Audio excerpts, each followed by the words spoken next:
नमस्कार, welcome to accurate yoga. स्वागत करता हूं आप सभी का। तो दोस्तों आज हम शुरू करने जा रहे हैं दिसंबर 2019 में जो हमारा पेपर हुआ था, जो कि एग्जैक्टली 6 दिसंबर 2019 में हुआ था। वहां से हम पार्ट 7 करेंगे, जिसके अंतर्गत 61 से लेकर के 70 क्वेश्चंस को हमें सोल्व करना है। यदि आपने इससे पहले के पार्ट नहीं देखे हैं तो वो प्ले लिस्ट में जाकर के देख सकते हैं, वहां आपको इससे पहले के पार्ट भी मिल जाएंगे। और यदि आप हमसे जुड़ करके सिस्टमेटिक तरीके से यूजीसी नेट जेआरएफ इन योगा के अंतर्गत तैयारी करना चाहते हैं तो आज ही हमारी एक्यूरेट योगा की एप्लीकेशन जो है वो इंस्टॉल कर सकते हैं। और यदि कोई क्वेरी है तो ऊपर दिए गए नंबरों पर हमें कॉल कर सकते हैं। तो चलिए दोस्तों शुरू करते हैं। सबसे पहले 61 नंबर प्रश्न, त्रिशिखी ब्राह्मणोपनिषद के अनुसार समस्त वस्तुओं में उदासीन भाव क्या है। तो त्रिशिखी ब्राह्मणोपनिषद की अगर हम बात करें तो वहां पर कर्म योग और ज्ञान योग के बारे में बता करके अष्टांग योग का वर्णन किया गया है। अष्टांग योग का वर्णन हमें देखने को मिलता है, जिसके अंतर्गत आसन, यम, नियम, आसन, प्राणायाम, प्रत्याहार, धारणा, ध्यान, समाधि, ये सभी आठों के आठों अंगों का वर्णन देखने को मिलता है और इनकी परिभाषा भी वहां देखने को मिलती है। अगर बात की जाए समस्त वस्तु में उदासीन भाव, सर्व वस्तुनि उदासीन भाव आसनम उत्तमम, कि ये जो है आसन है, उत्तम आसन है। सभी वस्तुओं में उदासीन भाव होना ही आसन है। कौन सा आसन सबसे उत्तम आसन बताया है? उत्तम आसन। तो कल को पूछा है कि उत्तम आसन तो किसे कहा गया? सभी वस्तुओं में उदासीन भाव होना ही। ऑप्शन नंबर जो 3 है आपका राइट आंसर हो जाएगा। इसके अलावा अगर हम बात करें कि त्रिशिखी ब्राह्मणोपनिषद में कुल कितने आसन हैं, तो कितने आसन बताए गए? वहां पर 17 आसनों का वर्णन किया गया है। 17 आसन बताए गए हैं त्रिशिखी ब्राह्मणोपनिषद में। अब हमें जो है इतने पर संतुष्ट नहीं होना, हमें जो है एक एक पिन पॉइंट चीजें पता होनी चाहिए। इन फ्यूचर आसपास से क्या क्वेश्चन बन सकता है। हमेशा प्रश्न के 1 किलोमीटर दाएं 1 किलोमीटर बाएं तक जाकर के आपकी नॉलेज होनी चाहिए आपके पास, तभी आप उस प्रश्न को भविष्य में टैकल कर पाओगे।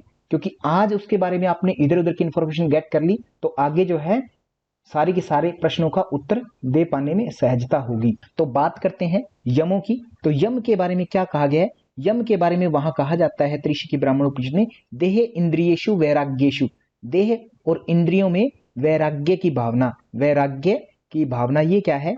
यम कहलाता है। कहाँ? त्रिशिखी ब्राह्मणोपनिषद में।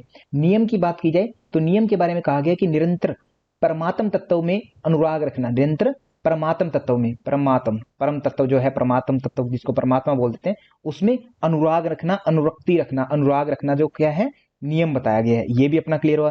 यम नियम आसन भी क्लियर हो गया। आसन के बारे में ऊपर देख लिया हमने। समस्त वस्तुओं में उदासीन भाव, सर्व वस्तुनि उदासीन भाव आसनम उत्तमम, उत्तम आसन कौन सा है? सभी वस्तुओं में उदासीन भाव रखना, ये उत्तम आसन कहा गया। उत्तम आसन, ये वर्ड जरूर ध्यान रखेंगे, उत्तम आसन कहा गया। वैसे 17 आसन है। इसके बाद बात करते हैं प्राणायाम की। प्राणायाम के बारे में कहा गया कि जगत सर्वम मिथ्या प्रतीति, जगत का मिथ्या प्रतीत होना, मिथ्या प्रतीति होना, मिथ्या प्रतीत होना, ये जगत जो है मिथ्या है ऐसा प्रतीत जब होने लगता है तो इसे क्या कहा गया है? वहां पर प्राण संयम बोला गया है। प्राण संयम मीन्स प्राणायाम कहा गया है। तो ये भी हो गया। इसके बाद में देखते हैं प्रत्याहार।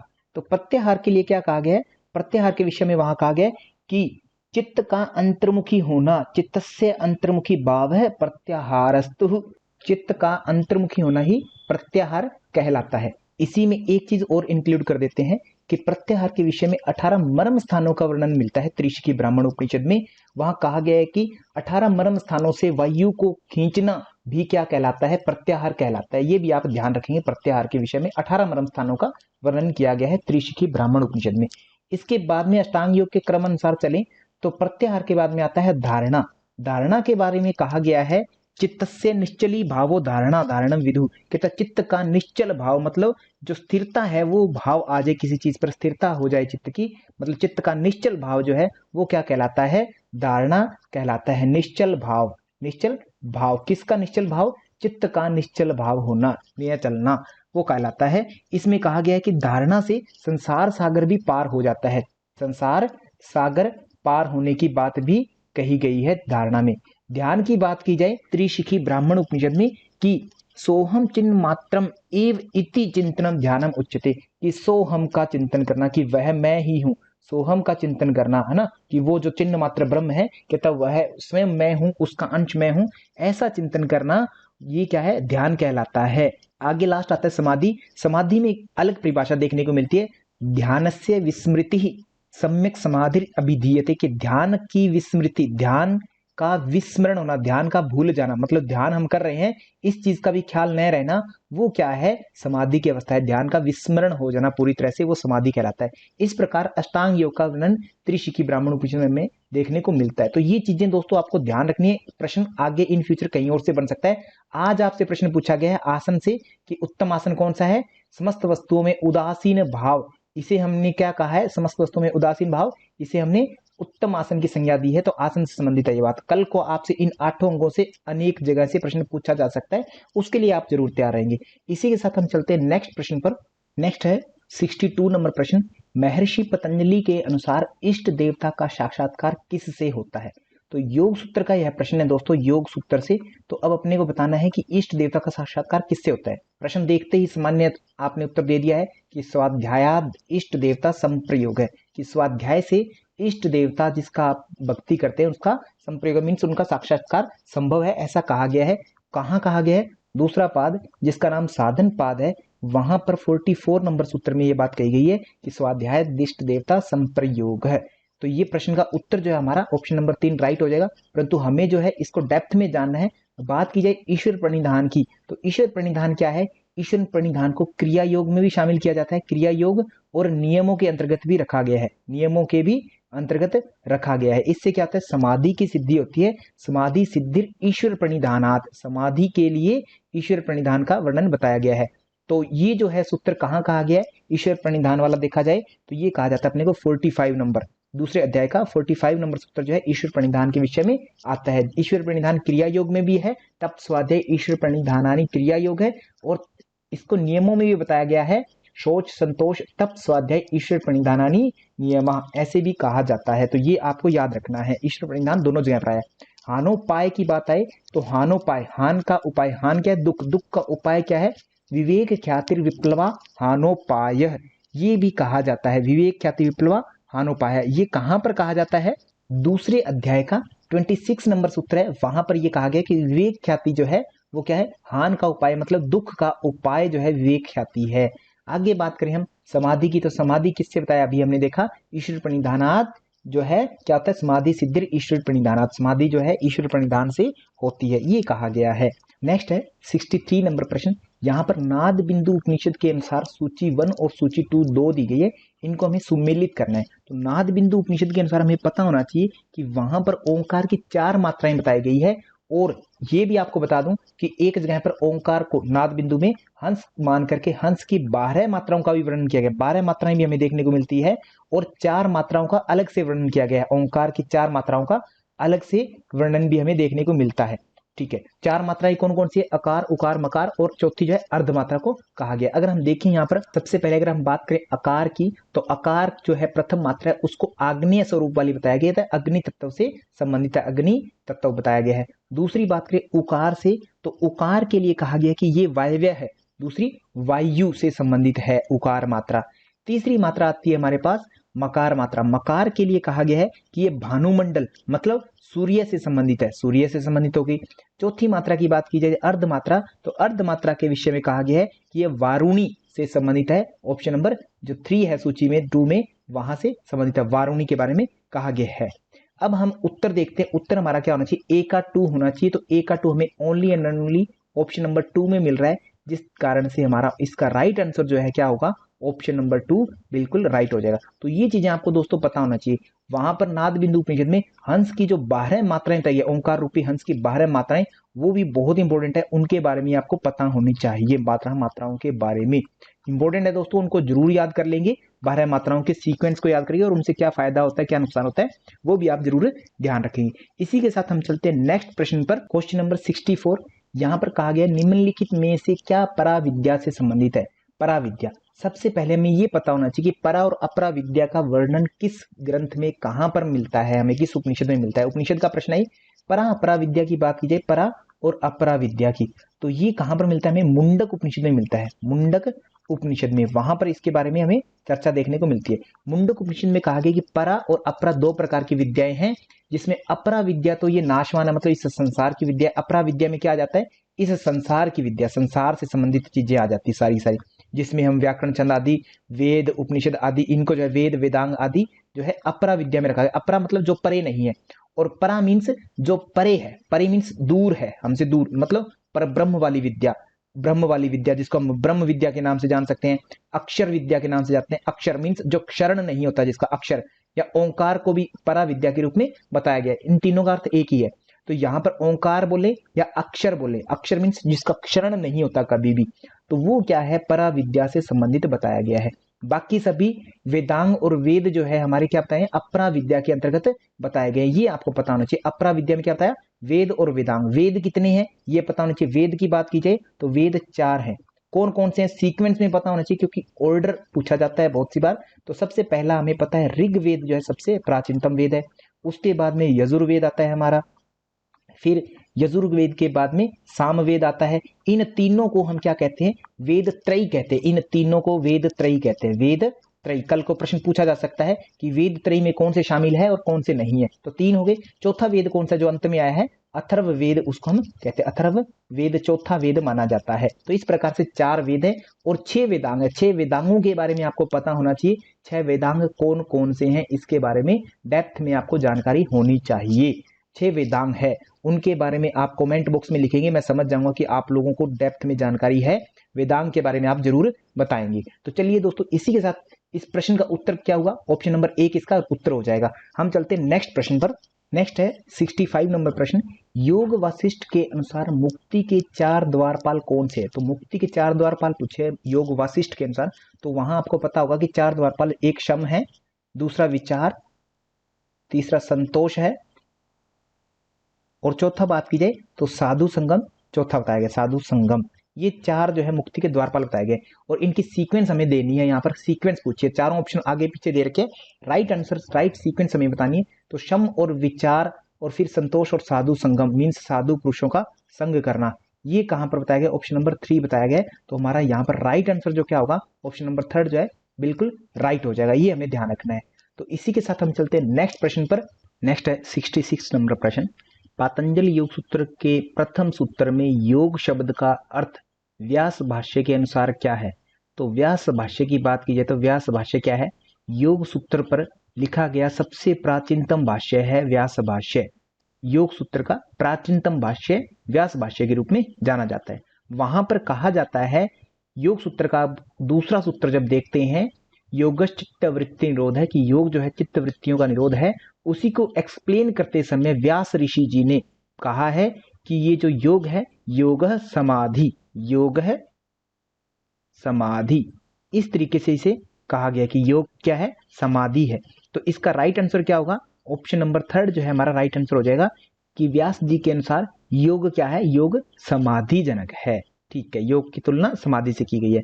बात की जाए जीवात्मा परमात्मा योग, तो ये हमें देखने को नहीं मिलता है पूरे योग दर्शन में, ना ही मोक्ष के बारे में मिलता है। मोक्ष के बारे में ना मिलकर के कैवल्य शब्द हमें देखने को मिलता है। इसके बाद में देखें कर्मसु कौशलम की अगर बात की जाए ऑप्शन नंबर 2 की, तो यहां हमें ये जानना आवश्यक है कि ये वर्ड कहां पर आता है। कर्मसु कौशलम गीता में आता है, भगवत गीता में। कितने नंबर श्लोक है इसका, दूसरे अध्याय का 50वां जो श्लोक है वह है योग है कर्मसु कौशलम। योग को कर्मों में कुशलता होना योग कहा जाता है, भगवत गीता के अनुसार दूसरे अध्याय में 50वां श्लोक है। और ऐसे ही सेम एक भगवत गीता में 48वां श्लोक है, वहां पर कहा गया है समत्वम योग उच्यते, की मतलब समता का भाव, बराबरी का भाव, सम अवस्था का भाव ही क्या है, योग है। ये भगवत गीता में कहा जाता है दूसरे अध्याय के 48वें श्लोक में। तो इनकी संख्या भी आपको जरूर ध्यान रखनी है, ये भी आपसे पूछ लिया जाता है। तो इसी के साथ हम चलते हैं नेक्स्ट प्रश्न पर। नेक्स्ट प्रश्न है 67 नंबर प्रश्न। महर्षि पतंजलि के अनुसार कर्माशय का मूल कारण क्या है। मुख्य कारण पूछा है कर्माशयों का। तो आपको पता होगा दूसरा अध्याय जिसको हम साधन पाद कहते हैं, उसका आपने सूत्र 12वें नंबर जो सूत्र है वह देख रखा होगा। वहां कहा गया है क्लेश मूल है कर्माशयो। ठीक है, और वो कर्माशयों का मूल कारण क्या है, कहता है क्लेश है। क्लेशों के कारण ही हम भिन्न भिन्न प्रकार के कर्म करते हैं। क्लेश हमारे अंदर विद्यमान है, राग, इसलिए हम किसी से प्रेम कर पाते हैं और बदले में हम प्रेम पाते हैं। द्वेष नामक क्लेश जो है विद्यमान है, इस कारण से हम किसी से ईर्ष्या कर पाते हैं, उनके द्वेष भावना पैदा कर पाते हैं और बदले में भी हमें वैसी ही भावना का सामना करना पड़ता है। मतलब क्लेश जो है सबसे मूल है। तो क्लेश जो है कर्माशयों का मूल है। अगर पूरा सूत्र देखेंगे तो आपको समझ में आ जाएगा। क्लेश मूल है कर्माशयो, दृष्टा दृष्ट जन्म वेदनीय। सभी प्रकार की वेदनाओं का कारण क्या है, क्लेश है। सभी प्रकार के कर्माशयों का मुख्य कारण क्या है, क्लेश है। ये ध्यान रखेंगे। अगर हम बात करें ऑप्शन नंबर 1 जिसमें दुख कहा गया है, दुख क्या है महर्षि पतंजलि के अनुसार, दुख एक उप विक्षेप कहलाता है। उप विक्षेप, जिसे हम सामान्य रूप से सहभुह भी कहते हैं। सहभुह, आपको याद होगा प्रथम अध्याय में 31वां जब आप सूत्र देखते हैं तो वहां कहा गया है दुख दोर्मनस्य अंगमेज्यत श्वास प्रश्वासा विक्षेप सहभुह। ये वो विक्षेप है जो साथ में होते हैं, मुख्य विक्षेपों के साथ में होते हैं, वो दुख उनमें से एक है। इसके बाद में और अगर देखें तो विक्षिप्त वर्ड दिखाई दे रहा है। विक्षिप्त किस लिए होता है? चित्त की अवस्था है। चित्त की 5 अवस्थाएं होती है, उनके बारे में आपको अच्छे से पता होना चाहिए। चित्त की अवस्थाएं जो है 5 होती हैं, उनके बारे में पता होना चाहिए, या इनको हम भूमियां भी कहते हैं, चित्त की भूमियां भी कहते हैं। तो यहाँ पर ये पता होना चाहिए, चित्त की भूमियों की बात करें तो सबसे पहले कौन से? क्षिप्त होती है, सबसे पहले क्षिप्त, फिर मूढ़ होती है, फिर विक्षिप्त होती है, फिर एकाग्र होती है। इसके बाद में कौन सी बताई गई है? एकाग्र। और अंत में जो है निरुद्ध अवस्था जो चित्त की है वो बताई जाती है। निरुद्ध अवस्था इसे कहा जाता है लास्ट में। ठीक है, ये आपको पांचों की पांचों जो है भूमियां जो है क्षिप्त, मूढ़, विक्षिप्त, एकाग्र और निरुद्ध, इनके बारे में आपको पता होना चाहिए। उनकी सीक्वेंस ही पूछ लेता है एग्जामिनर, तो इन पर आप जरूर ध्यान रखेंगे। इस प्रश्न का राइट आंसर हमारा क्या होगा? ऑप्शन नंबर 3 जो है क्लेश हमारा राइट आंसर हो जाएगा। इसी के साथ हम चलते हैं नेक्स्ट प्रश्न पर। क्वेश्चन नंबर 68 है, वयस्कों में विटामिन डी की कमी के कारण कौन सा रोग होता है? तो सबसे पहले आपको ये पता होना चाहिए कि विटामिन डी से होने वाले रोग इनमें से है कौन से? रिकेट्स जो होता है वो भी विटामिन डी की कमी से होता है। यह बच्चों में होता है, छोटे बच्चों में जो हड्डियां कमजोर हो जाती है उनमें विटामिन डी की कमी से रिकेट्स रोग होता है। ओस्टियोमलेशिया, ओस्टियोपोरोसिस, ये भी हड्डियों से संबंधित रोग है जो विटामिन डी अथवा कैल्शियम की कमी से रोग होता है। विटामिन डी की कमी से देखा जाए तो ओस्टियोमलेशिया जो होता है, मलेशिया याद रखेंगे, मलेशिया कौन जा सकता है? दूसरे देश कौन जा सकता है? जो जवान है वो इजिली चले जाएंगे, बूढ़े लोग हैं वो नहीं जा पाएंगे। तो ओस्टियोमलेशिया, मलेशिया वाला रोग जो ये है विटामिन डी की कमी से होगा, इसमें वयस्कों में होगा, अडल्ट्स में होगा। हमारे अंदर जो हड्डियां कमजोर हो जाएंगी वयस्कों में, वो ओस्टियोमलेशिया होता है। और अगर देखिए जाए ओस्टियोपोरोसिस, पोरोसिस मींस पोर्स हो जाते हैं हड्डियों में, जो होते हैं हमारे पोर्स हो जाते हैं, छोटे छोटे पोर्स हो जाते हैं। तो वो किस में होते हैं? वो बुढ़ापे में होते हैं। तो बुढ़ापे में मोस्टली जो होता है ओस्टियोपोरोसिस होता है बुढ़ापे में, और वयस्कों में, जवानों में जो देखा जाए तो ओस्टियोमलेशिया होता है। तो यहां पर अगर देखा जाए तो ऑप्शन 2 जो है हमारा इस प्रश्न का राइट आंसर होगा। और चर्चा की जाए केरेटोमलेशिया, केरेटोमलेशिया की बात की जाए तो केरेटोमलेशिया किसके कारण होता है? विटामिन ए की वजह से होता है। विटामिन ए की डेफिशिएंसी की वजह से होता है, जिसमें क्या होता है आपका कोर्निया जो होता है वो पारदर्शी स्पष्ट नहीं रह जाता, वो धीरे धीरे खराब होता जाता है। तो वो केरेटोमलेशिया रोग कहलाता है, मतलब आई से संबंधित रोग है केरेटोमलेशिया। बाकी तीनों हड्डियों से संबंधित रोग है। कल को प्रश्न ऐसे बन सकता है, बताइए निम्न में से कौन सा रोग हड्डियों से संबंधित है या नहीं है? तो बाकी रिकेट्स, ओस्टियोमलेशिया, ओस्टियोपोरोसिस, ये सारे के सारे आपके हड्डियों से संबंधित है, जो कि अलग अलग एज में होते हैं। और केरेटोमलेशिया जो है आई से संबंधित एक रोग है, आंखों से संबंधित रोग है। तो इसका राइट आंसर जो है हमारा ऑप्शन नंबर 2 हुआ। इसी के साथ हम नेक्स्ट प्रश्न पर चलते हैं। नेक्स्ट है 69 नंबर प्रश्न, सांख्य शास्त्र का क्या उद्देश्य है? मुख्य एम क्या है सांख्य दर्शन का? तो सांख्य दर्शन की अगर बात की जाए तो यह किसकी रचना है? महर्षि कपिल मुनि की रचना है। कपिल मुनि की रचना, सबसे प्राचीनतम दर्शन भी इसे कहा जाता है सांख्य दर्शन को। अब इसमें हमें देखना है कि सांख्य दर्शन में तत्व कितने? मुख्य 25 तत्व हैं। मुख्य 25 तत्व इसमें माने गए हैं। उन 25 तत्वों में से सबसे जो मूल तत्व है कौन से हैं? प्रकृति है जो कि त्रिगुणात्मक बताई जाती है, और एक पुरुष जो कि त्रिगुणातीत है, तीनों गुणों से परे है। ये 2 तत्व मूल तत्व कहलाते हैं। तो यहाँ पर सांख्य दर्शन क्या कहलाता है? कहता है जब पुरुष प्रकृति के चंगुल में फंस जाता है तो उसे भिन्न भिन्न प्रकार के भोग और दुख आदि जो है मिलते रहते हैं, है ना। तो दुखी होने लगता है पुरुष इसके अस्तित्व में फंस करके, जाल में फंस करके। तो अब मुख्य उद्देश्य क्या रहेगा? कहता प्रकृति के चंगुल से पुरुष को छुड़वाना है, और जैसे ही पुरुष जो है प्रकृति के चंगुल से छूटेगा तो उसके सभी दुख समाप्त हो जाएंगे। तो मतलब दुखों का निवारण करना ही सांख्य दर्शन का मुख्य उद्देश्य है। मुख्य उद्देश्य क्या है? कि पुरुष के जो दुख है वो समाप्त हो जाएं, ये मुख्य उद्देश्य है। अब इसमें अगर देखें तो सांख्य दर्शन कितने प्रकार के दुखों का वर्णन करता है? 3 दुखों का वर्णन करता है। 3 दुखों का वर्णन करता है। 3 दुख कौन से हैं? उनमें अगर पहला देखा जाए तो आध्यात्मिक जो होता है, आध्यात्मिक वह सबसे पहला दुख कहलाता है। दूसरा देखा जाए आदि भौतिक, दूसरा दुख है आदि भौतिक होता है। तीसरा जो है आदि दैविक होता है, आदि दैविक। तो ये जो है आपको ध्यान रखना है, आध्यात्मिक, आदि भौतिक, आदि दैविक। आध्यात्मिक जो होते हैं वो 2 प्रकार से होते हैं, शारीरिक और मानसिक, 2 प्रकार से हो जाते हैं। भौतिक जो होते हैं फिजिकल चीजों से होते हैं। दैविक जो दैवीय आपदाएं, तूफान आदि आ जाते हैं उनकी वजह से होते हैं आदि दैविक दुख। तो ये तीनों दुखों के बारे में पता होना चाहिए। इसकी सटीक व्याख्या जो है सांख्य दर्शन ने की है तीनों दुखों की। इन्हीं तीनों दुखों का नाश करने का उपाय जो है सांख्य दर्शन कहता है, इनको तीनों दुखों से निवारण करना है। पुरुष के जो दुख हैं वो प्रकृति के कारण, चंगुल में फंसने के कारण जो मिलते हैं, उससे हमें वियोग करवाना है प्रकृति और पुरुष का, जिससे ये दुख समाप्त हो जाए। तो ये आपको ध्यान रखना है। इस कारण से मुख्य इसका उद्देश्य क्या रह जाएगा, तीनों दुखों को दूर करना सांख्य दर्शन का मुख्य उद्देश्य है। इसी के साथ हम चलते हैं नेक्स्ट प्रश्न पर। नेक्स्ट प्रश्न है 70 नंबर प्रश्न, योग वासिष्ठ के अनुसार शास्त्रों का अध्ययन, मन्नत, सत्पुरुषों का संग एवं वैराग्य ज्ञान की कौन सी भूमिका है। तो सबसे पहले तो हमें पता होना चाहिए कि योग वासिष्ठ में ज्ञान की कितनी भूमियां बताई गई है। ज्ञान की 7 भूमियां बताई गई हैं, ये आपको पता होना चाहिए। ज्ञान की 7 भूमियां बताई गई है, जिसमें से अगर देखें हम सीक्वेंस में तो क्या क्या है। शुभेच्छा है सबसे पहले, विचारणा, मैं सभी को सीक्वेंस में लिख देता हूं आपके सामने। तो लीजिए दोस्तों, 7 ज्ञान की भूमियां आपके सामने लिख दी गई हैं। सबसे पहले शुभेच्छा, दूसरी विचारणा, तीसरी तनुमानसा, चौथी सत्वापत्ति, पांचवी अंश शक्ति, छठी पदार्थ भावना, सातवीं जो है तुर्यगा भावना कहलाती है। ये 7 जो है ज्ञान की भूमियां बताई गई है। इनमें अगर देखा जाए शुभ इच्छा की बात करें तो दुर्व्यसन आदि सभी प्रकार की अशुभ इच्छाओं का त्याग करना मन, वाणी और कर्म से, वो शुभ इच्छा कहलाती है। विचारणा की अगर बात की जाए तो विचारणा क्या है, सत्पुरुषों का संग, सदाचार से उत्पन्न विवेक ही विचारणा कहलाता है, ऐसा कहा जाता है। आगे देखा जाए तनुमानसा तो मन की चंचलता, इंद्रियों की विषयों के प्रति अनासक्त भावना। और नेक्स्ट है सत्वापत्ति, जिसमें कहा गया कि चित्त के संसारिक विषयों से विरक्ति हो जाना। अंश शक्ति कहा जाता है कि आगे जो है अंतःकरण का समाधि में स्थिर हो जाना।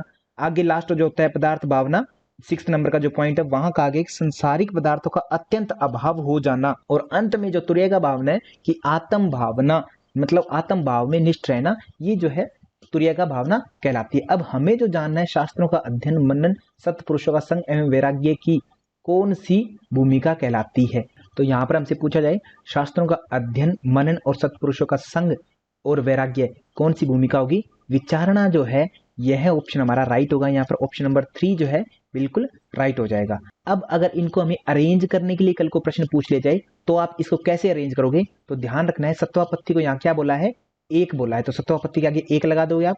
पदार्थ भावना को क्या बोला, 2 बोला है। विचारणा को 3 बोला है, तो विचारणा के आगे 3 लिखेंगे आप। और जो अंश शक्ति है उसे कितना बोला गया है, उसे 4 बोला गया। तो सीक्वेंस इसकी अगर रखेंगे तो आप कैसे रखेंगे, 3 1 4 2, ये इसकी सीक्वेंस बन जाएगी। कई बार एग्जाम में आता है सीक्वेंस रखने के लिए प्रश्न, तो उसके लिए भी आप तैयार रहेंगे। इसी के साथ दोस्तों हमारा जो पार्ट 7 है वह कंप्लीट होता है, जिसमें हमने 61 से 70 क्वेश्चंस को किए हैं। यदि आपको वीडियो अच्छी लगी है तो लाइक जरूर कर दें, और योग विषय में JRF हेतु तैयारी करने के लिए आप हमारी एप्लीकेशन इंस्टॉल कर सकते हैं, जिसका लिंक आपको डिस्क्रिप्शन में दे दिया गया है। थैंक यू टू ऑल, धन्यवाद।